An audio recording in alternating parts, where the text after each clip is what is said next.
Hello, everybody.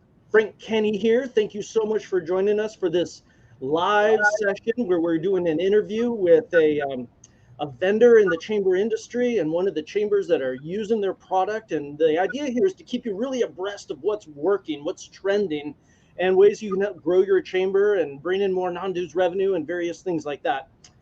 Before we really jump into this, I would love to know who's watching. So put into the comment area what chamber you're with and where you're watching this from. And before we get very much farther, let's do introductions. Jill, who are you? Jill Lagan. I'm the CEO of the Boulder City, Nevada Chamber of Commerce. Been here for about 21 years. Absolutely love my job and very excited to talk with you and any other chamber folks out there. This is so awesome. Thank you for making the time to do this. And Ryan. Yeah, my name is Ryan Griffith. I'm a board member with the Fair Oaks Chamber of Commerce. I've been a volunteer with them for 9 years, and I am the president of VoterFly. Fantastic.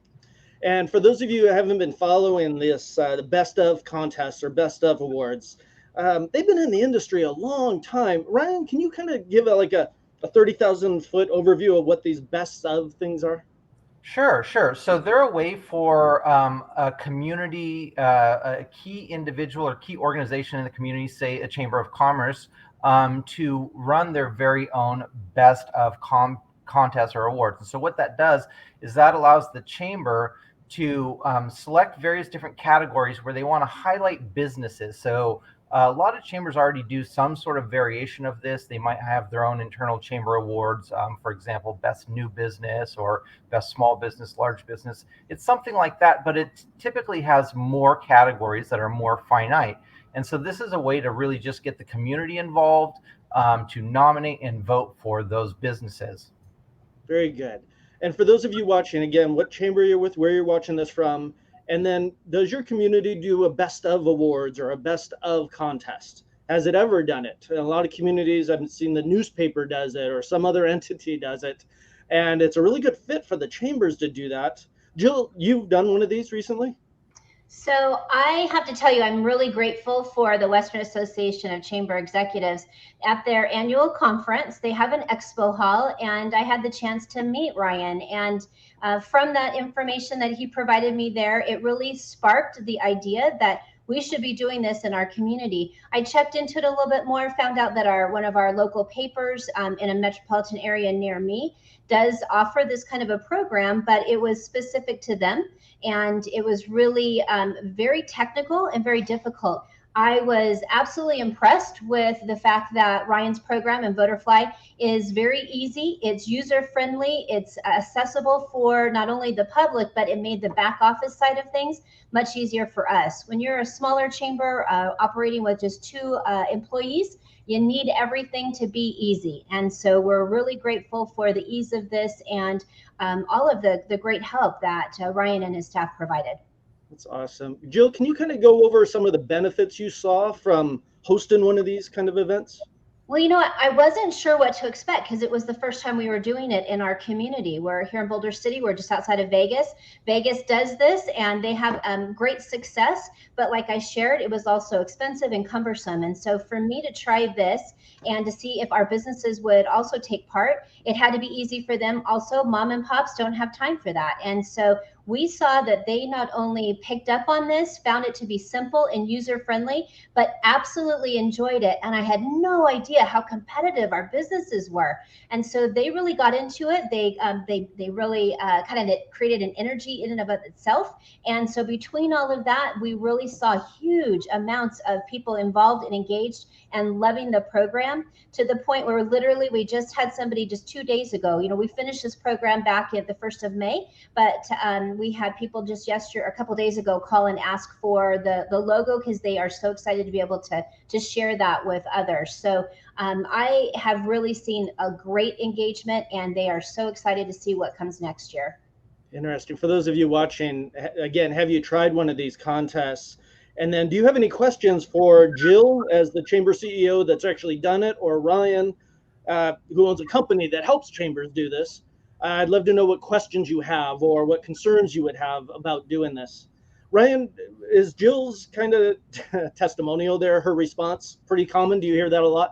We hear pretty much every single time. So one of the things that Jill mentioned to me multiple times throughout the course of the race, and she just said it here, and is one of the most common things that we hear, is the engagement and the excitement from the community. So above all else, that's incredibly palpable in the community.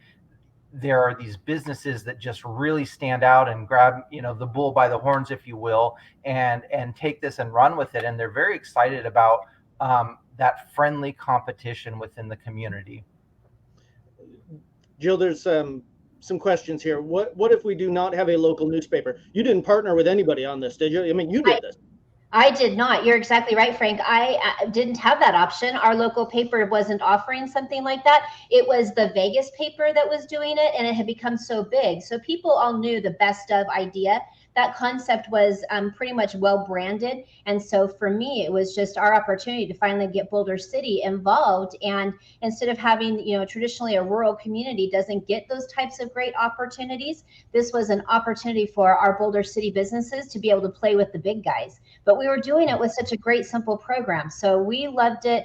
They have all loved it. They are take such pride in being able to display those logos that show that they were nominated, best of, nominated, or then voted for. I was looking at some of the data that was shared with me earlier that Ryan sent over. We had over 118,000 total page views in a matter of 7 weeks in this program. Stop there, Joe. How many people are in your kind of service area, Boulder community? So we have 14,000, just over 14,000, almost 15,000 people here in Boulder City. So and so that was massive. Yeah. So you're talking about a 27% engagement. And so that's a pretty big dang deal online. And we're all striving for that. We know that that digital marketing is the best way for us to go and the least expensive for us at this point in time for those rural communities and smaller chambers. And so this was an ideal way for us to be able to play in that arena. Now, Ryan, your company that helps chambers do this, is it something that even the smallest of chambers can afford and do? I mean, and they could probably do this themselves using like various other tools, but your software kind of streamlines it? Yeah, exactly. There's chambers that do something like this, whether it's an actual best of concept or an internal chamber awards, where again, kind of the concept of best new business, citizen of the year. Again, we kind of play in that area as well. And so chambers do use other software such as a SurveyMonkey or Google Forms, and that certainly will get you a certain distance, but our platform just kind of helps refine that, smooth that out, and give more control to the chamber to actually execute on this. And plus, it's more interactive, and so you find better engagement from the community because there's an interactive component to it. It's not simply a form that you fill out, hit submit, and then move on. And so I think that's really one of the things that makes it, different, take it to the next level.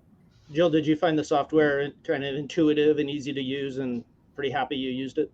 Absolutely. I don't know that I would have been able to put this type of program together independently. We don't have the skill set to do that. So we really needed to find a very, I thought it was inexpensive. It felt very doable and obtainable for us. And I was grateful for we actually generated some revenue from it too for the first year. That was not expected, but we were able to see profits there. And I can absolutely see the potential for that to increase next year. Now that we've been through this cycle, we've seen the entire thing play out. We know that we'll definitely be doing that again next year and then be adding to the different programs that we'll be doing. I have to tell you, I can see this as actually more of a membership recruitment tool. So we call them future members, and we did open this up so that nominations could be for all business, not just member businesses. And so it was a great way for us to engage them. We have an installation, our Chamber Installation Annual Awards is coming up in just a couple of weeks. And we sent out special invitations to all of those best of winners. And it doubled our sales for our tickets because they all want to be a part of the chamber now. And I can guarantee you that my speech during that event will be all the reasons why they should join a Chamber of Commerce. And so I am prepared to make sure that we're using that as a recruitment tool because those best of winners will be there in the audience, and they're not yet, they are still future members. Interesting. Ryan, can you kind of go over the steps here? Like they can use you in the most basic level just to do the award, but they can also do some non-dues revenue and take it to the next level. Can you explain how Right. that works? Yeah, sure. So there's multiple benefits for using the platform. Some chambers, especially if they're just getting started, they're going to use it in the basic fashion because they're just getting used to the platform, getting used to see how the community reacts to it. And pretty much every single time after that first year, we hear something like what Jill just mentioned is we have ideas about how we can add to that, how we can ramp that up, how we can utilize it differently. So one of the advantages is new chamber membership. So just like Jill mentioned, if you bring these best of contests and you open them to the entire community, not just chamber members, you are basically have an introduction now to businesses which aren't already chamber members, right? So that's an opportunity to introduce yourself to them, pick up the phone, say congratulations on your nomination. We'd love to tell you what the chamber can do for you and businesses like yours. So that's, it's that foot in the door for that conversation with them.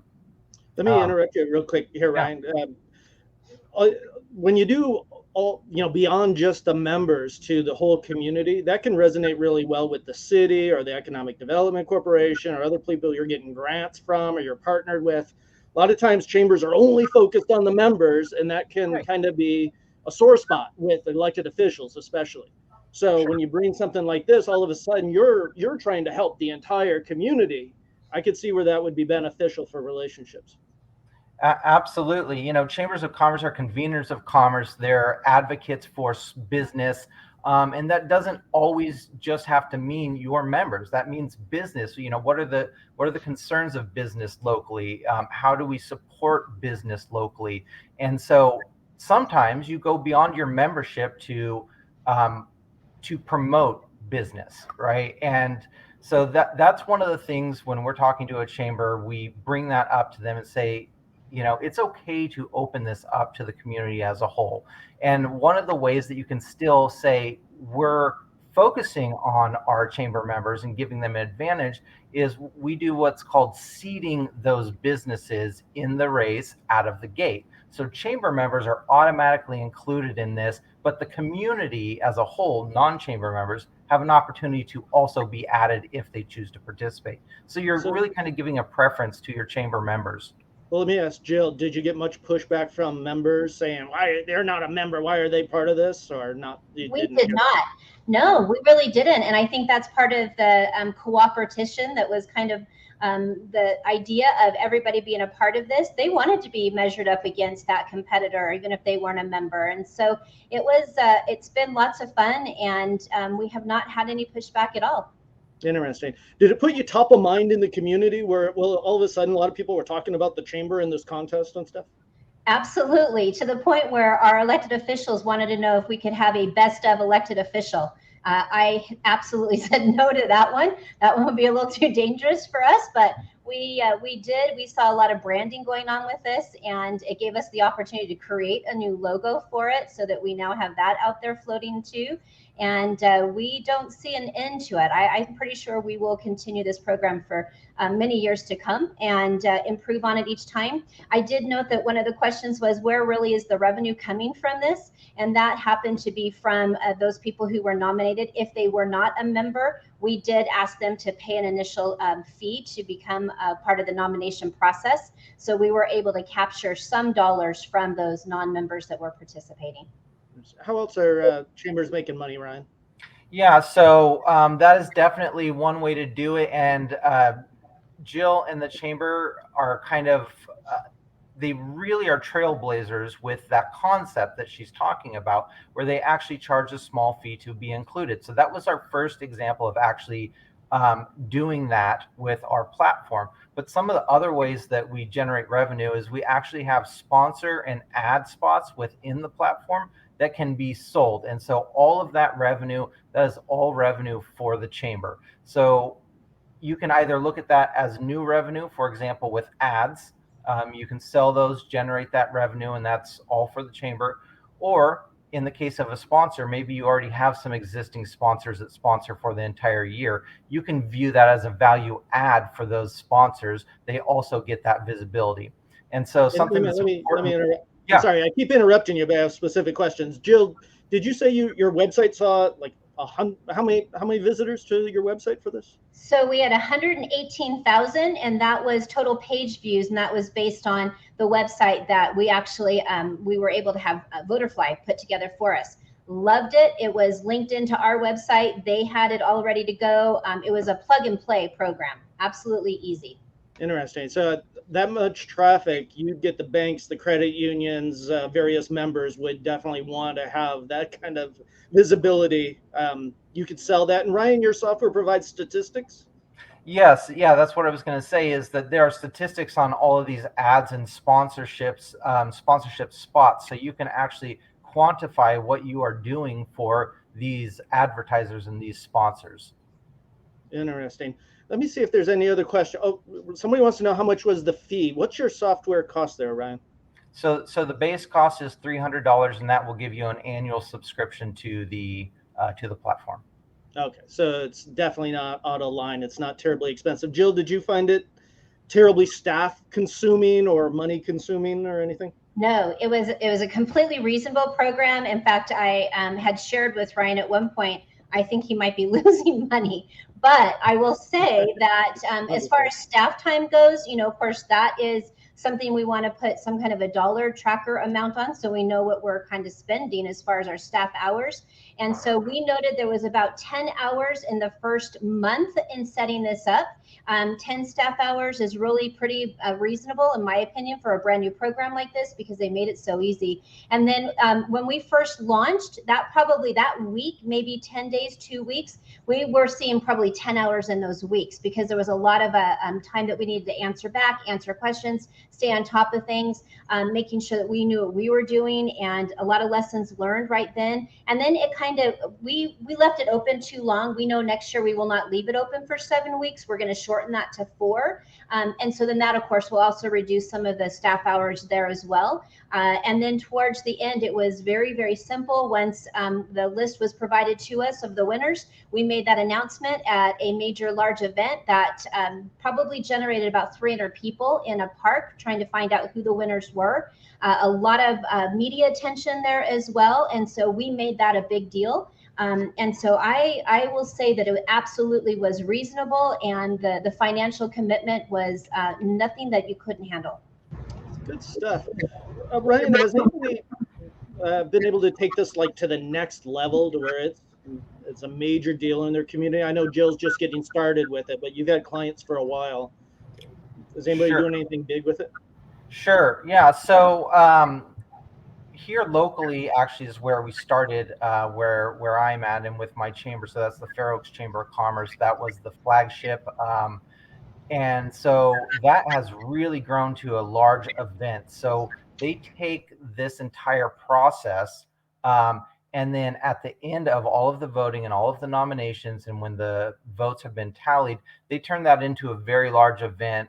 It's a black tie affair. We have announcements, dinner, and it's a revenue generator for the chamber. So they've really turned that into something big. And one more thing on that is, the first year with these races is always the most difficult, because you're starting from zero. You haven't created that buzz yet. Every year thereafter builds upon the momentum of the years prior. So it just continues to grow. Very cool. Well, we're running low on time here. Jill, did you want to add anything else? No, I am an absolute believer, and happy to help anybody who has any questions, or if they want to reach out. I'm sure they've got my information, and they can do so, and I'm happy to help. Fantastic. And Ryan, if people want to demo your software or talk to you individually, is that okay if they reach out to you? Yeah, absolutely. And probably the best way to do that would be to go to our website, voterfly.com/demo. And you could actually watch a video of the software, short little video, and submit a contact to us. Fantastic. Well, I appreciate you guys coming on. And for all of you watching, thank you so much for taking the time. And I do suggest that you reach out to Jill if you have questions, and Ryan. I've seen Ryan at several of the conferences, and I've talked to other chambers using the software, and it seems to be a big hit. So I think it's got huge legs. Ryan, you're going national, right? With this, you're taking this to the big leagues. That's right. That's right. You got it. All right. Well, get in line for those. You don't want to wait and have him already booked, or your neighboring chamber already have it.